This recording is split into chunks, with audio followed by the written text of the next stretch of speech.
दैनिक आहार है वचन का प्यारा उपहार।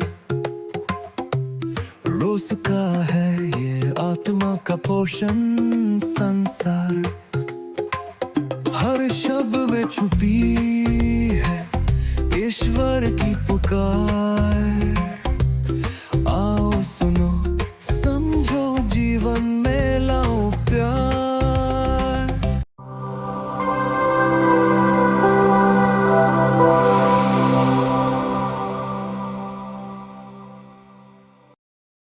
उस विधवा ने सबसे अधिक दिया है। क्रिस्त में मेरे प्रिय भाइयों और बहनों, कल ही हमने क्रिस्त राजा का महापर्व मनाया।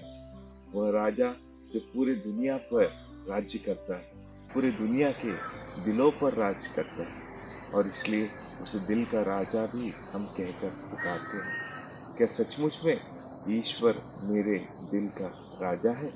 ये प्रश्न हम सबों को आज अपने आप से पूछना है, क्योंकि अगर वो हमारा दिल का राजा है तो हमारा दिल उसके लिए कितना धड़कता है, कितना उसके प्रति वफादार रहता है, और कितना उसके वचनों को सुनकर उसके अनुसार चलने के लिए हर समय सजग रहता है। इन बातों पर मनन चिंतन करना अत्यंत आवश्यक है, क्योंकि इन दिनों जो पाठ हम सुन रहे हैं सभी हमें ईश्वर के और अधिक करीब जाने के लिए प्रोत्साहित करते हैं, क्योंकि हमारा अंतिम जो निवास होगा, अनंत काल का निवास, वो ईश्वर के साथ ही होगा। और इसलिए वो सारे गुण जो स्वर्गीय गुण कहलाते हैं, अच्छाइयाँ हम सबों में होनी अत्यंत आवश्यक है, जिससे हम इस राज्य में आसानी से प्रवेश पा सकें। तो आज हमारे लिए प्रभु यीशु क्रिस्त खुली चुनौती रखते हैं सुसमाचार के माध्यम से।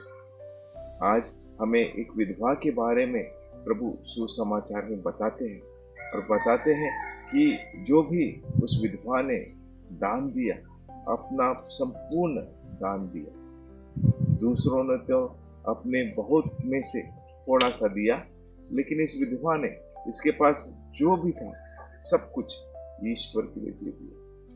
यही सच्ची उदारता की निशानी है, और इसलिए प्रभु भी हमें उदार बनने के लिए बुलाते हैं, जो स्वर्ग राज की एक मुख्य स्वर्ग राज पाने का एक मुख्य गुण है। अगर हम हृदय से उदार होते हैं तो हमारा जीवन सचमुच में ईश्वरीय मूल्यों के अनुसार।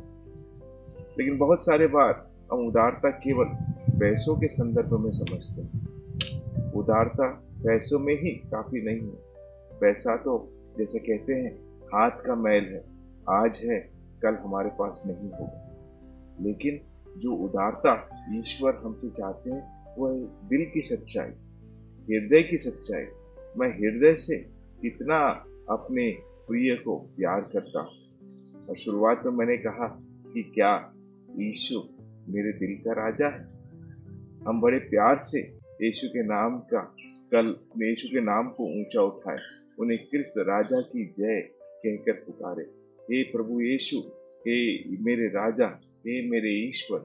इन शब्दों से हम प्रभु यीशु क्रिस्त का आदर और सम्मान करते हैं। लेकिन क्या यह आदर और सम्मान, यह आराधना, यह प्रशंसा केवल शब्दों में निहित है, या इससे अधिक गहराई का मतलब यह हमारे जीवन में हासिल करती है? इसलिए आज जब हम इस सुसमाचार पर मनन चिंतन करते हैं तो उदारता केवल पैसों से नहीं होती, समय से होती, उदारता सेवा से होती है, उदारता दूसरों का दर्द समझने में होती है, उदारता दूसरों की मदद करने में होती है, और ये मदद किसी भी प्रकार की हो सकती है। इसलिए आज सबसे पहली जो कमजोरी हमारे जीवन में है वो है समय। हमारे पास किसी भी चीज के लिए समय नहीं है, और अगर हमारे पास समय नहीं है और अगर हम समय का पूरा इस्तेमाल करना नहीं सीखते तो हम समय को वापस नहीं पाएंगे। इसलिए कहा जाता है पैसा हम वापस कमा सकते हैं, स्वास्थ्य हम पुनः पा सकते हैं, लेकिन अगर समय चला गया तो हम दोबारा समय नहीं पा सकते।